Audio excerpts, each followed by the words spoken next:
Bienvenue dans Figure de maths, le podcast qui vous fait voyager dans le temps à la rencontre de celles et ceux qui ont façonné les mathématiques. Aujourd'hui, partons au Royaume-Uni dans les années 1930. Une femme étudie une équation qui semble capricieuse, imprévisible, instable. Elle ne le sait pas encore, mais elle est en train de poser les fondations de la théorie du chaos. Son nom ?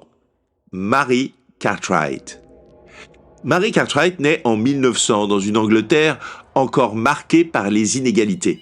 Très jeune, elle se passionne pour les maths et la logique. Mais l'accès à l'université pour les femmes reste difficile. Elle entre à Oxford où elle est l'une des rares étudiantes en mathématiques.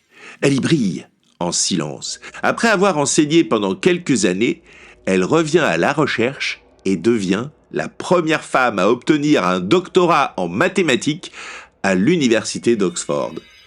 Dans les années 1930, Mary Cartwright collabore avec J.E. Littlewood, célèbre mathématicien britannique. Ils s'attaquent ensemble à un problème d'ingénierie, le fonctionnement non linéaire des circuits radio à haute fréquence.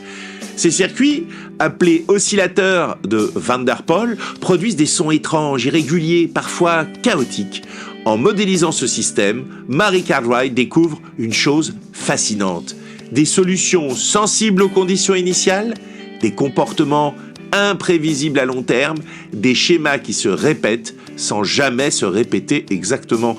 Elle et Littlewood découvrent ainsi les prémices de ce que l'on appellera plus tard la théorie du chaos.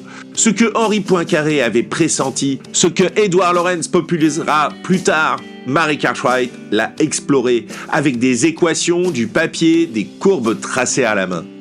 Elle est l'une des toutes premières à étudier rigoureusement un système dynamique, chaotique, à démontrer qu'un comportement peut être déterministe et pourtant imprévisible. Ses travaux influenceront de nombreux domaines, la météo, les circuits électroniques, la biologie, l'astronomie et bien sûr l'informatique moderne. Mary Cartwright a souvent travaillé dans l'ombre. Elle a publié plus de 100 articles, enseigné, dirigé des thèses, conseillé des ingénieurs pendant la Seconde Guerre mondiale. Elle devient la première femme présidente de la London Mathematical Society, puis la première femme à recevoir la médaille Sylvester, l'une des plus hautes distinctions mathématiques aux États-Unis. Elle meurt en 1998 à l'âge de 97 ans, après avoir vu son nom redevenir central grâce au chaos qu'elle avait su apprivoiser. Je te propose un défi de Cartwright. Dessine une spirale ou observe une pendule qui se balance.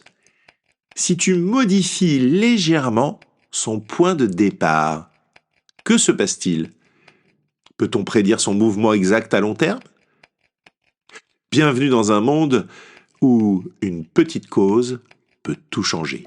C'était Figure de maths, un podcast proposé par ton prof pour te faire découvrir les visages cachés des mathématiciens.